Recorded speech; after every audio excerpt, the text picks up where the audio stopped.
I assume you begin. Yeah. Welcome everybody. If I can have your attention. Okay, can everybody hear me? Perfect. So welcome everyone to the first seminar. I'm glad that so many people came to attend. And I'm very happy to introduce Professor Alex Wolf, who's over there and who's first going to speak to you.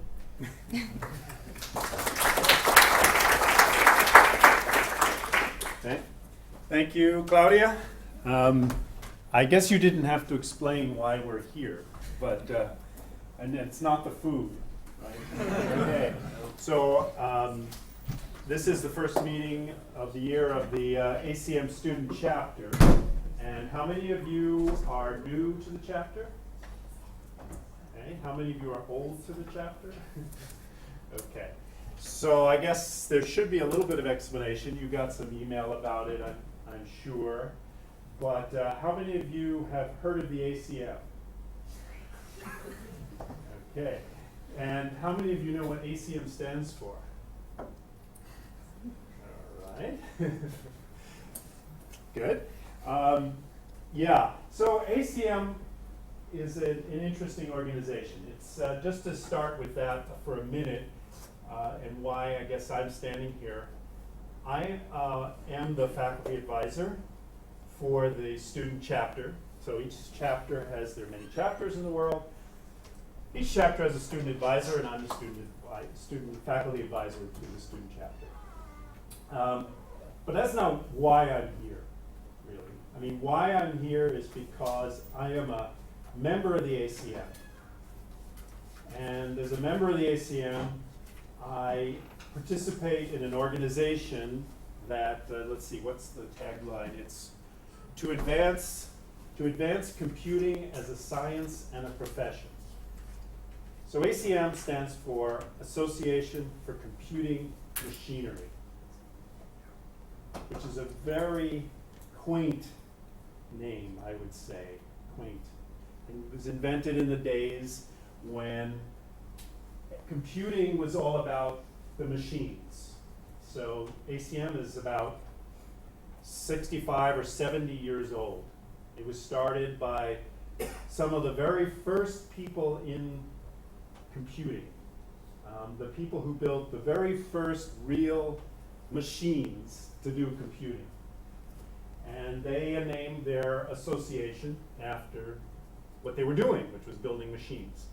Now, of course, computing has gone well beyond just being focused on those big machines that they were building, and has now, obviously, as we all know, basically taken over the world.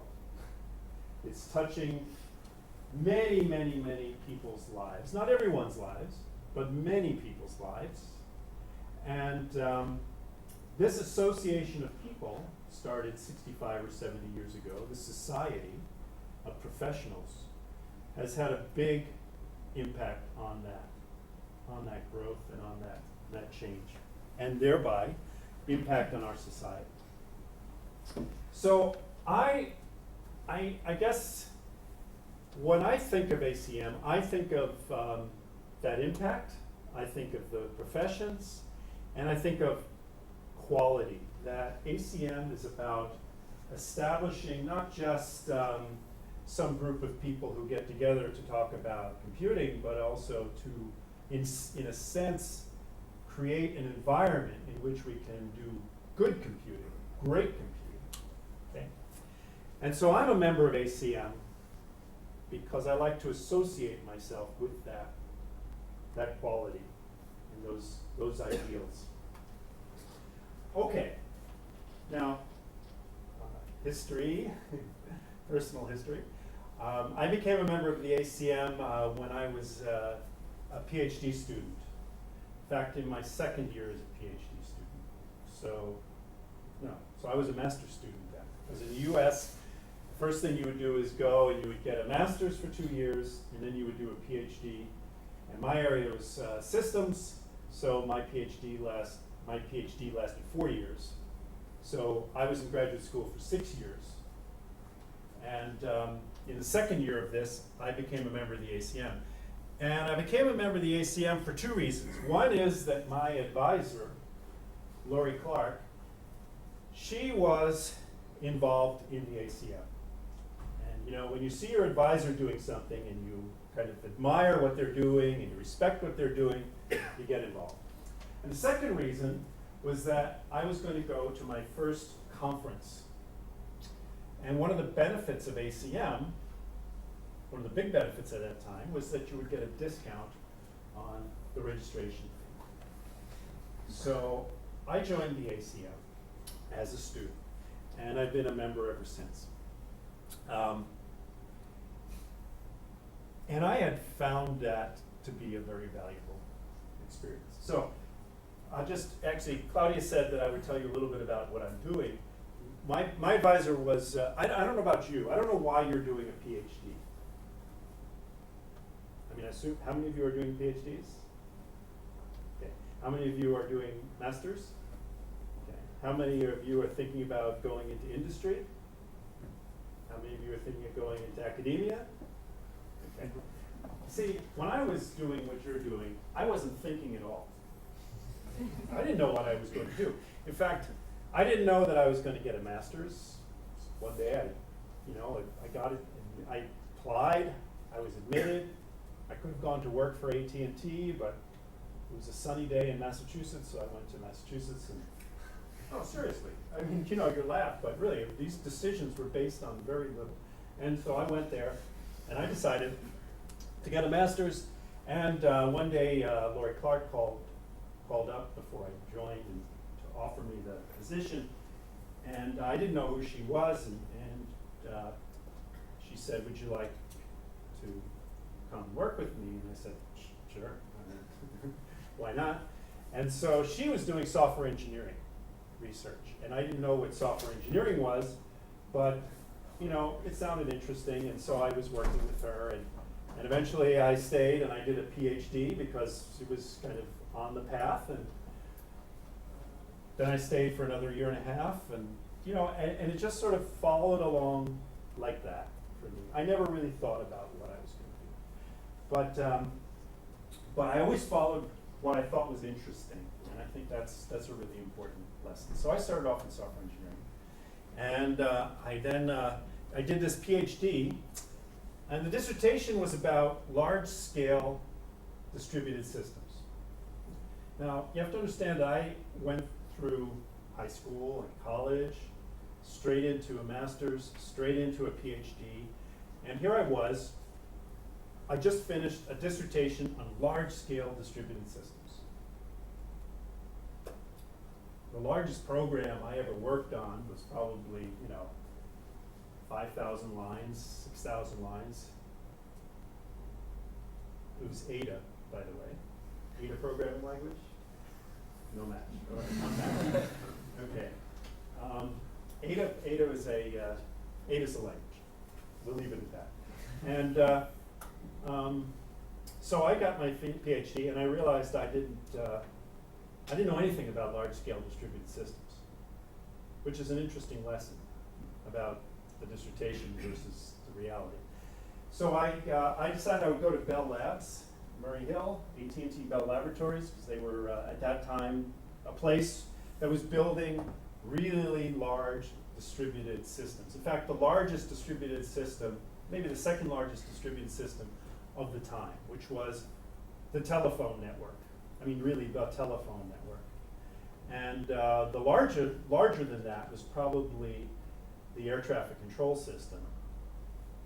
But those were the two big systems in those days. These days, as you know, there are many other large-scale distributed systems, but these were the two largest. So I went to Bell Labs, and I started studying these really big systems, and I did that for 5 years, and that was great.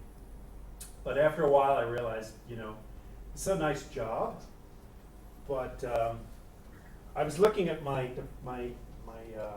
fellow researchers in Bell Labs, and what they were doing was things like, it was really interesting what they were doing.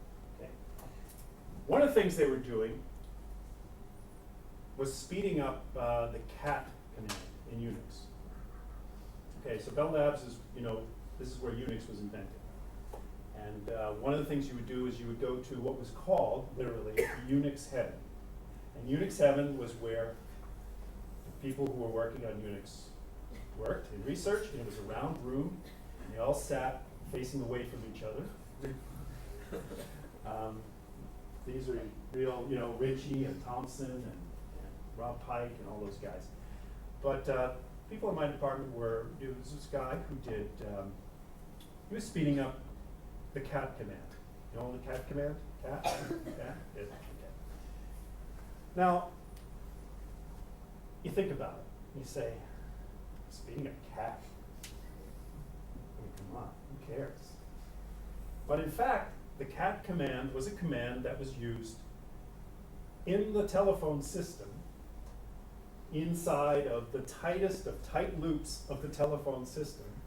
And if you sped up the cat command, you were actually speeding up the telephone system by a significant amount. Okay.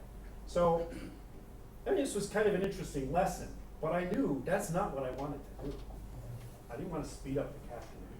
So I went back to academia, and I went to Colorado, University of Colorado, and became a professor. Did all of the professory type stuff, and then I decided I would go to Switzerland, because a friend of mine was starting a faculty of informatics in Switzerland, in the Italian part of Switzerland. Anybody speak Italian? Okay, good. Yeah, and that was fun. And then I came to Imperial.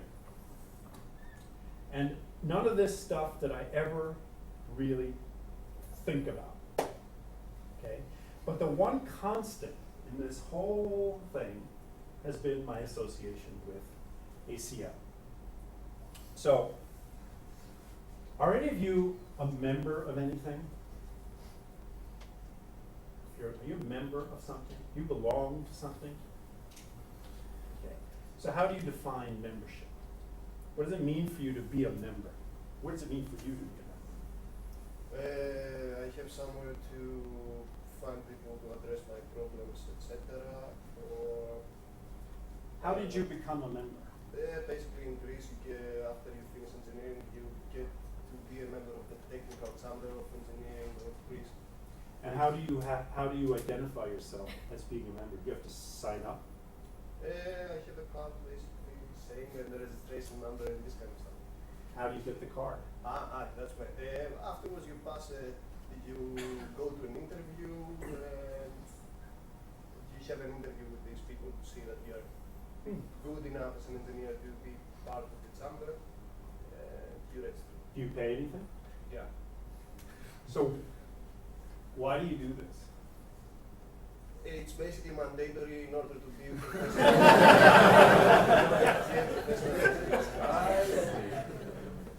Well, it's mandatory to be a member of the ACM student chapter. It is mandatory. Well, that's pretty cool. So yeah, it's pretty cool paying money without. The moment. Yeah. Okay. Any other members? How old? Any members of anything else? So surely membership is defined by similarities between the people in the group. Like, for example, if I'm a member of a football team, the thing in common we have is that we all play football. Right. I'm a member of Imperial College, the thing in common is we're all studying at Imperial College. Right. So do you feel any benefit from being a member of the football team? What do you mean by benefit? Because Well, why be a member? because I provide pleasure out of playing football. It's good for me. You get to play. Yeah, yes. If you weren't part of that, you wouldn't be. It's good looking as I am. Probably not. And what about Imperial?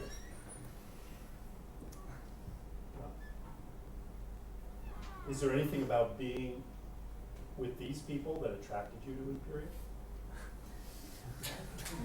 Good looks. I'm detecting a theme here about good looks. Really taking a hold of myself there, haven't I? Well, I mean, when you looked at Imperial, did you say, well, Well, so far the people I've met at Imperial have all been really on the ball, and I like that a lot. They're all sort of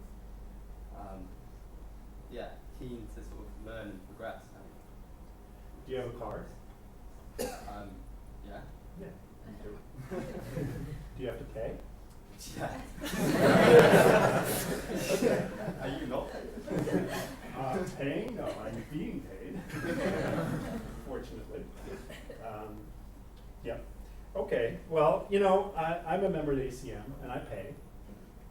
And there are 110,000 members of the ACM around the world. 110,000. And does that sound like a lot? It does not sound like a lot to me, personally. 110,000 people.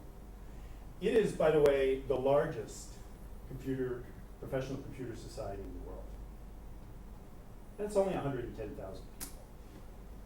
And, you know, I try to put that in a context because, okay, 110,000 people around the world. How many computing professionals are there in the world, do you think?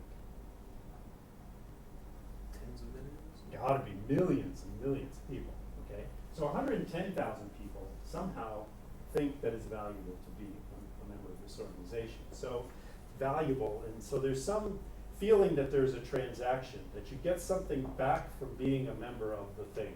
And in the case of ACM, you know, that's a really good question. What do you get for being a member of the ACM? What do you get for being a member of the student chapter at Imperial College? Well, I'm going to leave that to Claudia to answer. And she's going to tell you about that. But part of it is that you are identifying yourself with a group that you feel some affinity for. That these are people who care about the things that the other people in that group care about. But it's interesting because who defines what that agenda is? Right? Who defines that agenda? Who defines what those values are? Who defines what those activities are? And the thing about ACM is it's the members that define it. So it's a membership organization in which the members define what it does. Okay, so ACM, what does it do? Let's talk about ACM, the big ACM. You'll hear about the little chapter here. But the big ACM, the mothership, it's got a budget of about $50 million US dollars a year. It is the premier publisher of scholarly articles in computing. People fight desperately to get their papers into ACM journals and ACM conferences. Okay, conferences. So journals. There are something like 30 to 40 journals that are published by the ACM. There are something like 175 conferences a year sponsored by the ACM. And so there's a whole thing which is publishing. And then there is the digital library. The digital library is something which serves up the content, of course, but it serves up more than just the publications. It also serves up all kinds of other stuff, like the videotapes of conferences, interviews with senior people in the field, interviews with practitioners, things like that. Okay? What else? Books. Gives you access to thousands of books for free.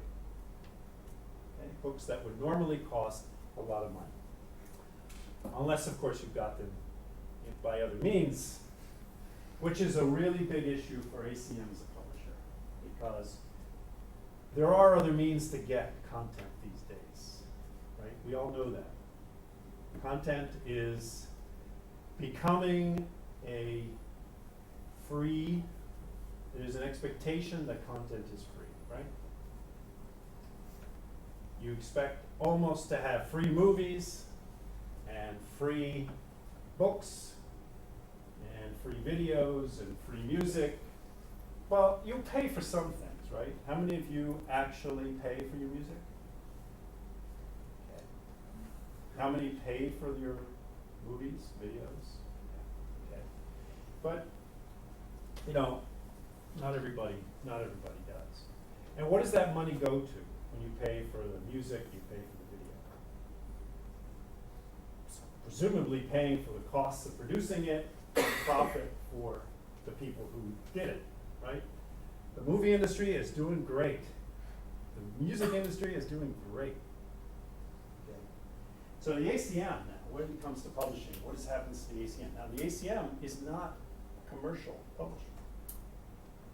It's a society, which means that where does the money go that you pay to the ACM? Where does the money go when you pay your conference registration fee, or you pay for your digital library subscription? In fact, you don't even pay for digital library subscription. Who pays for the digital library subscription? Imperial? Sorry? Imperial? Imperial does. Imperial pays for it. In fact, Imperial is part of a consortium that pays for it. But where does that money go? The money goes back to the community. ACM is a not-for-profit, okay? So there is no profit, there's no stockholders, there's nobody who's making money off of this. It's money that comes back to the members in the form of activities that are determined by the members. So what are some of these activities? Well, one activity is something I just came back from last week. The Grace Hopper Celebration of Women in Computing. How many of you have heard of Grace Hopper? Grace Hopper, the person. She was an admiral in the US Navy, and she was one of these very, very first computing people, building computing machines. And so she was also one of the very first prominent females in computing, and there was a celebration last week. There's an annual celebration of her, and it's sponsored by, in part by ACM and in part by other organizations. And the idea of this event is to promote the inclusion of women in computing. So how many people have noticed that there aren't a lot of women in computing? I've noticed it.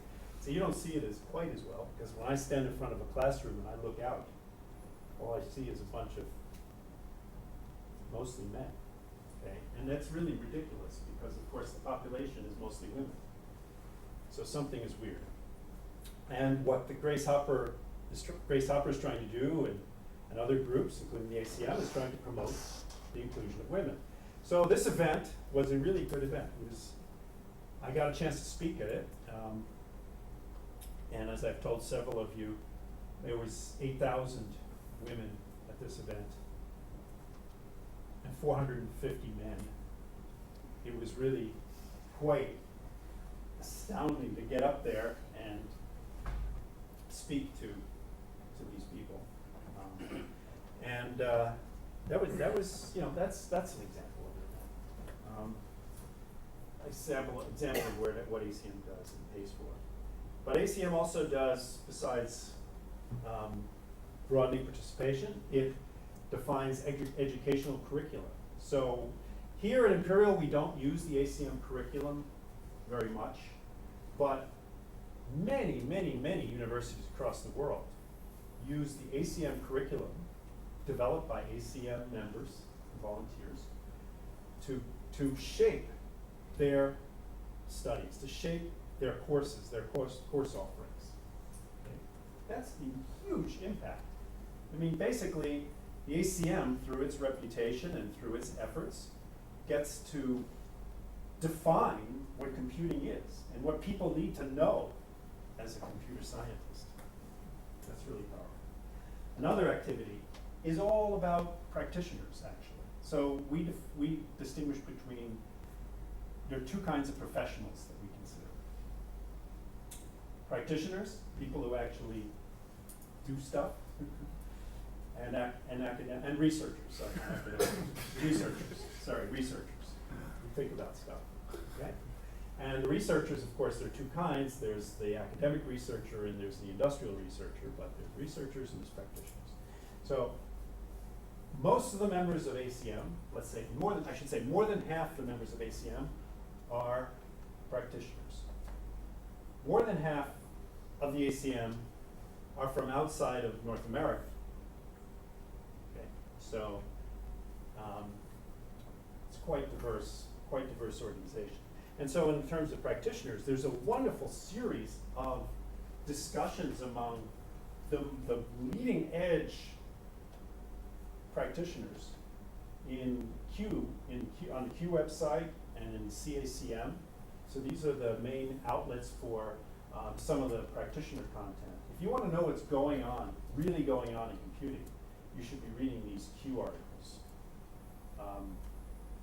They're great. I mean, they're really telling you what's happening out in industry. And that is so important for what you're doing here, whether you're doing a master's or you're doing a PhD, is to actually know what's going on out there. Okay, great way to do it. Another thing is awards. Awards. So recognizing significant achievements. How many of you heard of the Turing Award? Okay, great. Okay, so the Turing Award is as we like to say, the Nobel Prize in computing. There is no Nobel Prize in computing. There is no Nobel Prize in mathematics either, which is very surprising, right? You think of that as kind of surprising. I mean, mathematics. There's no Nobel Prize. So it's interesting that it's computing and mathematics that don't have Nobel Prizes, because both of them, they're very similar. Both of them are foundational technologies, really, technologies, foundational fields, disciplines. Mathematics is the foundation of all the sciences, all of engineering, right? And computing is becoming, like mathematics, the foundation of all sciences and all engineering. It's very interesting. I mean, you are in the most important field in the 21st century. It's incredible. Okay, so there's the Turing Award and lots of other of these kinds of awards. Let me see. Something else I want to say about these.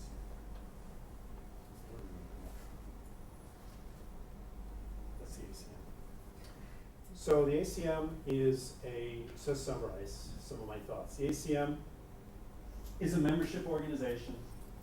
It's something that builds a community and builds an ecosystem. I know that's I don't like when people say an ecosystem, because it's not an ecosystem.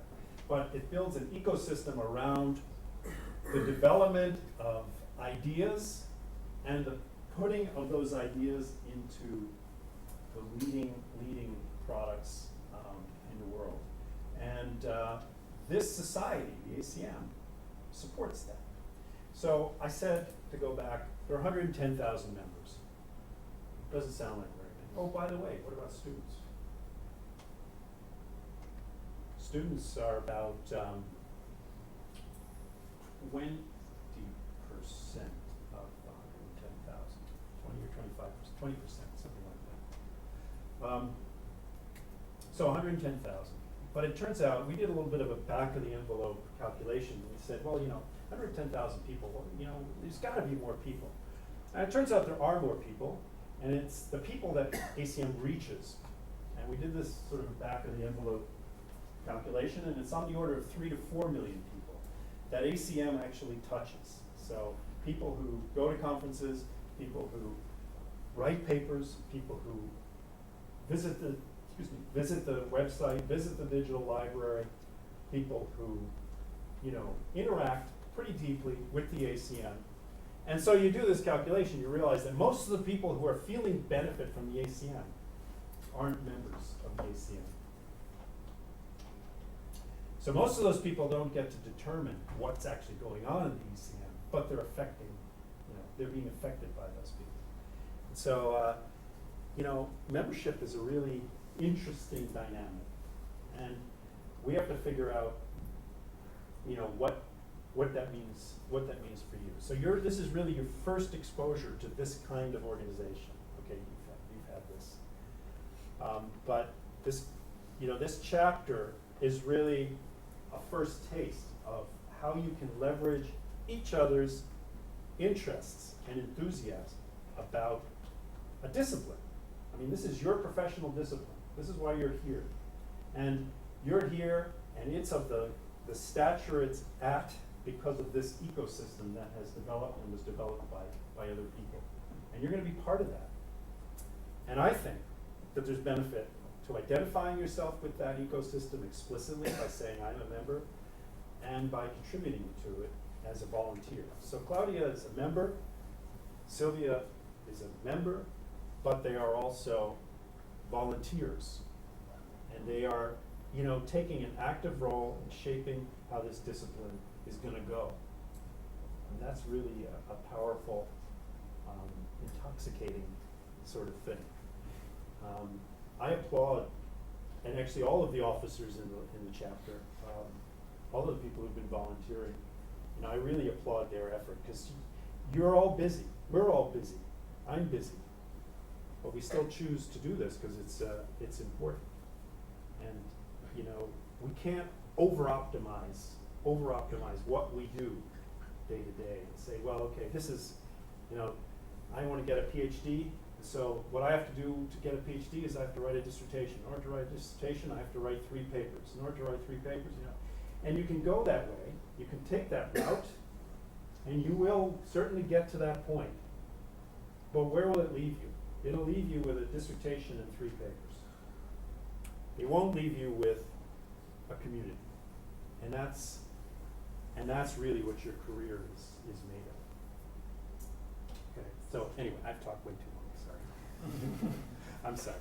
But yeah, if you have questions about the ACM or what it means to be a member of anything, how things work, like conferences and program committees and journals and editorships and editorial boards and all of these sorts of this infrastructure that supports your discipline, I'm happy to talk to you about those things. So anyway, thank you for your time and enjoy the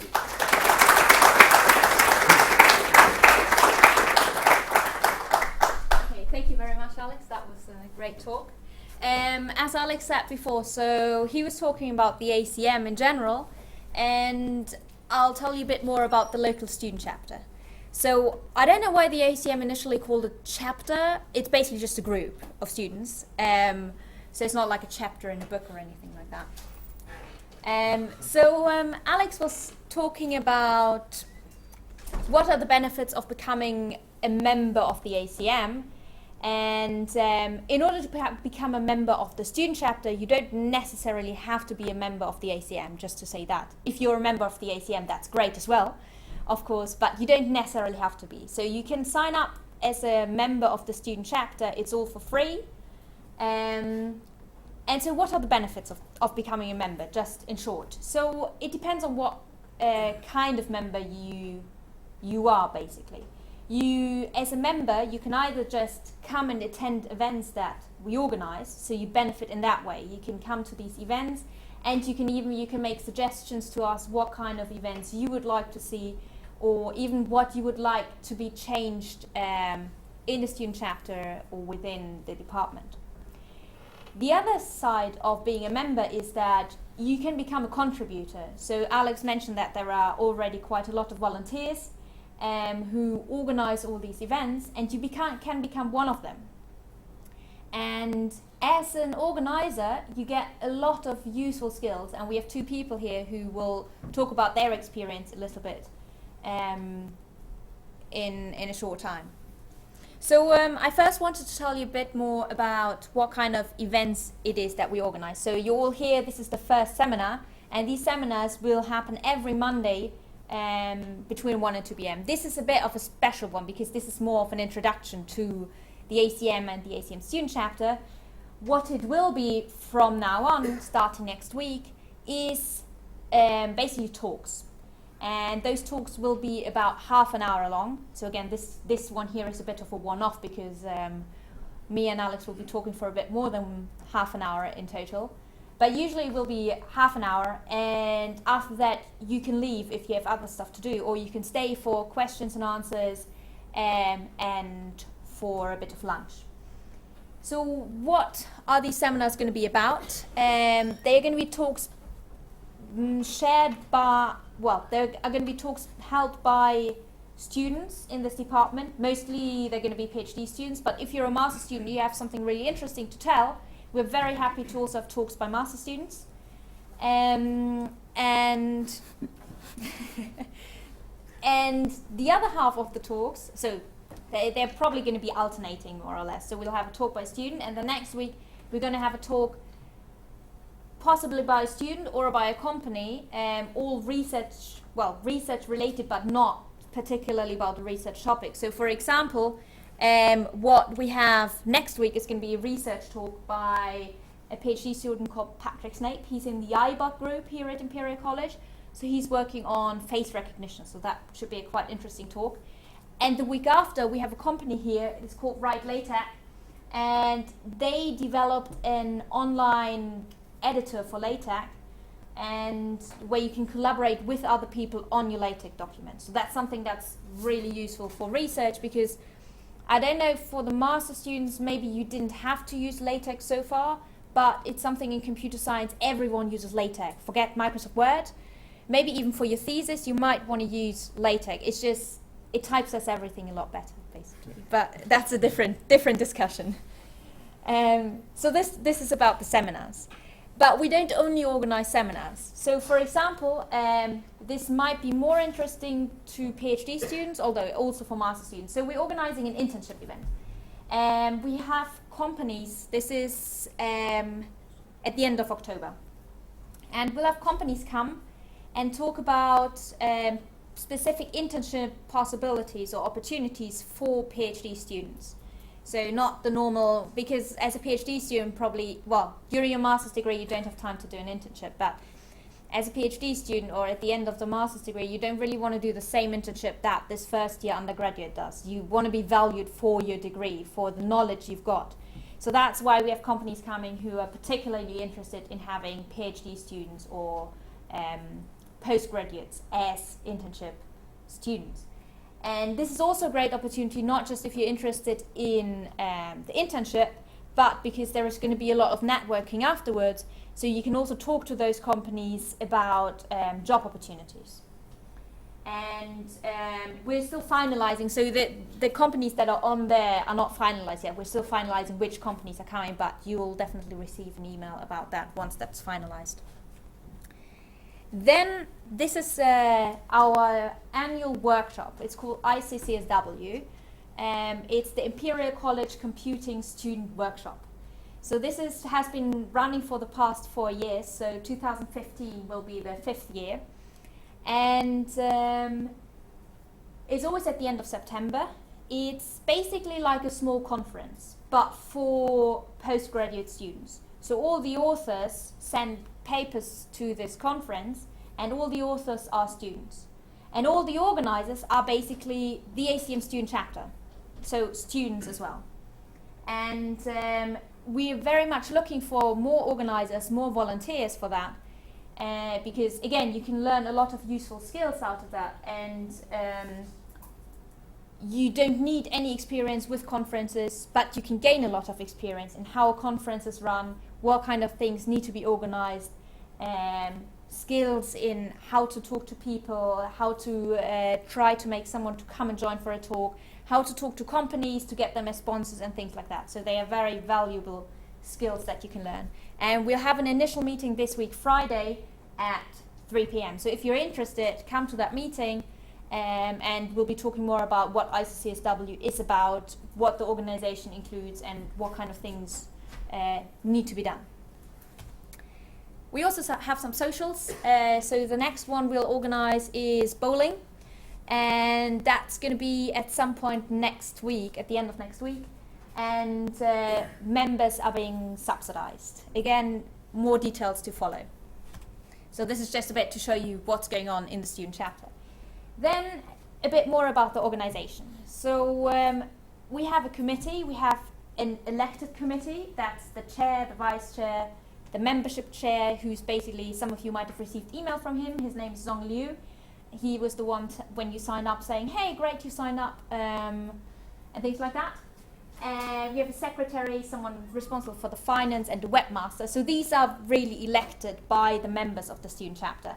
But then, in addition, we have also further contributors. So those are volunteers who help us with everything, who take up responsibilities. So for the way the student chapter works is we have certain tasks that need doing, and we have always for one task we have one main responsible person, and some of the contributors are the main responsibles for one thing. For example, for organizing one specific event or for finding sponsors or things like that. So and what I can just say is become a member of the student chapter and become a contributor if you can spare any time. You don't need any experience, and even if you don't have much time, even a small contribution is great. And for example, last year, this is not only for PhD students, we're very happy to welcome master students.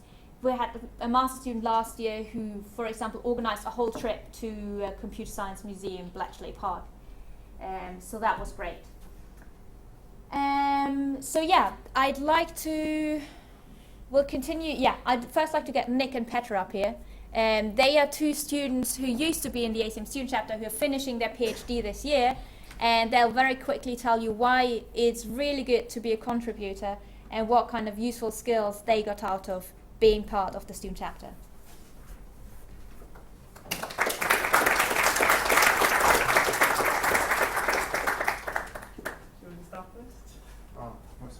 Okay, hi, I'm Peter.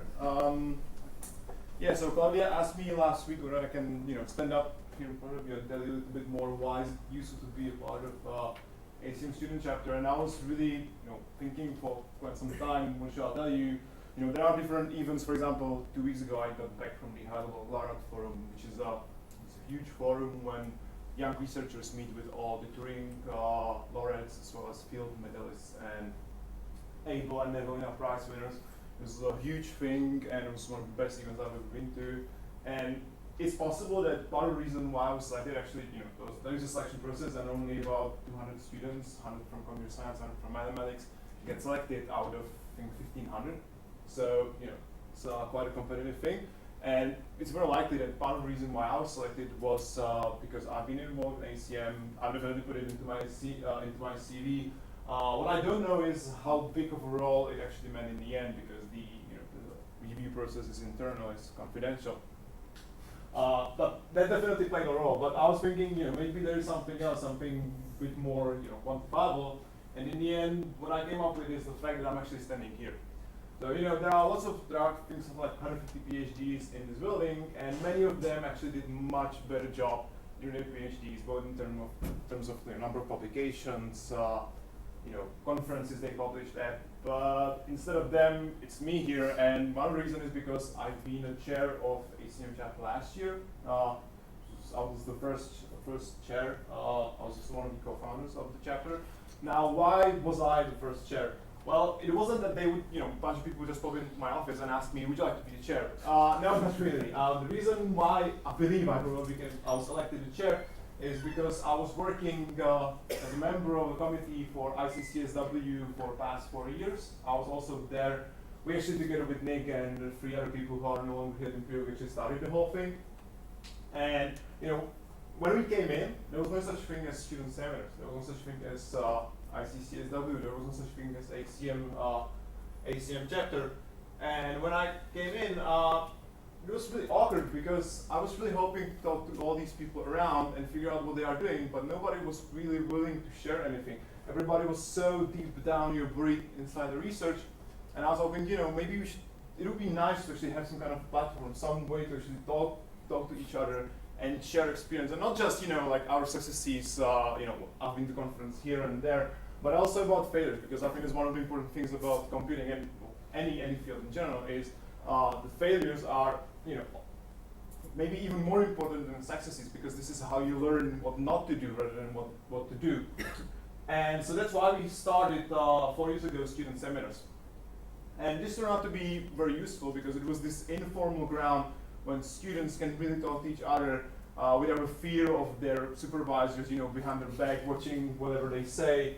And then Narenkar, one of the faculty members, he actually came in and he asked, guys, this is really great what you're doing. Would you like to start a workshop around the same idea and invite people from the rest of Europe? And in the meantime, we could also learn how to run a workshop, and I felt, well, this is awesome. I've never done a workshop before in my life.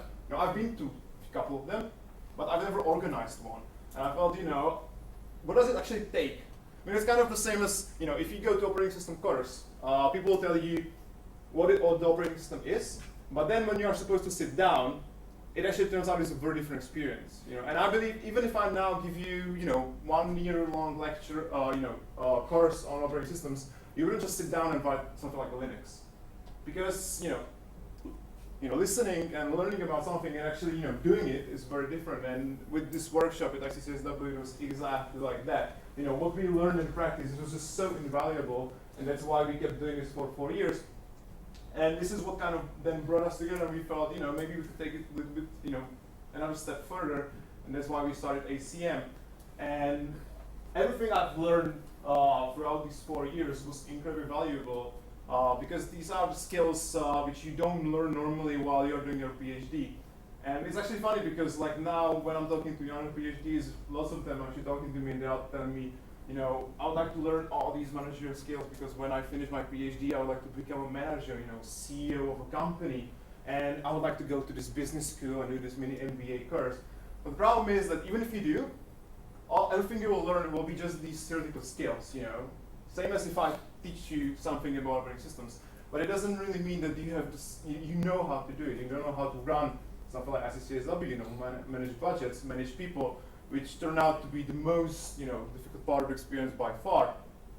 And so for me, I really felt that these 4 years, everything I've done was really kind of like a mini MBA in a sense, because we really got a chance to learn all these things in practice. And that's where I'm really incredibly thankful for, that I had this opportunity to go through this and learn all these things.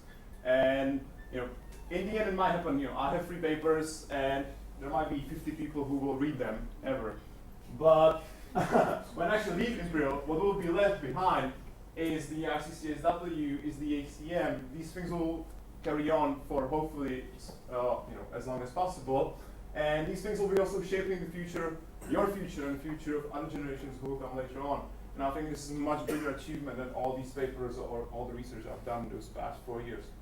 So yeah, that's my experience. So you pretty much covered everything I was planning to say, but I think in a more personal level, if you know me when I started my PhD, I'm a much shyer person. I probably wouldn't say anything. I'll just stand here and stay quiet for the whole talk because I wouldn't know what to say. But after being heavily involved with ACM and especially ICCSW and organizing all these things and having to deal with all these people, whether it's your students or sponsors or other academic staff, you actually gain a lot of soft skills by just experiencing it rather than having someone go to a soft skills course and someone telling you, well, you need to do this and this and this to be less shy. But if you actually do it yourself, then you learn quite a lot from the experience of running all these things. And then as a bonus, you actually get to change how the culture, how the things are run in the department. So for example, in the beginning of again my PhD, what we noticed a lot is that within the department, people kind of don't talk to each other. You probably in the same office, you probably talk to the guy next to you, but that's it. That's all I'm going to talk to. Just this area. But now I'm seeing more of the people who are interested in the talks to come to the talks, learn about what others do, and actually that's quite interesting, and maybe you can start a conversation based on what you've heard from the talks, and maybe okay, I'm also interested in your work, but if there's no such things like student seminar, ICCSW, you probably never know about what people do, or even these people exist in the department. So I think it's just a very important experience, not just as a contributor, maybe as an attendee of these events, you learn a lot about not just the work people do, maybe even personally know what other people are doing in this department. So maybe you have a few new friends in the department from the outside. Thank you very much for that.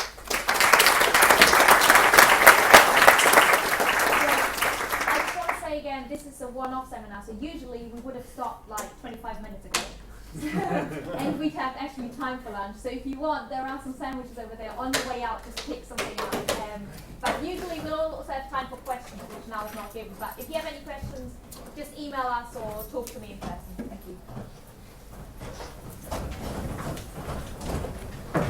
you.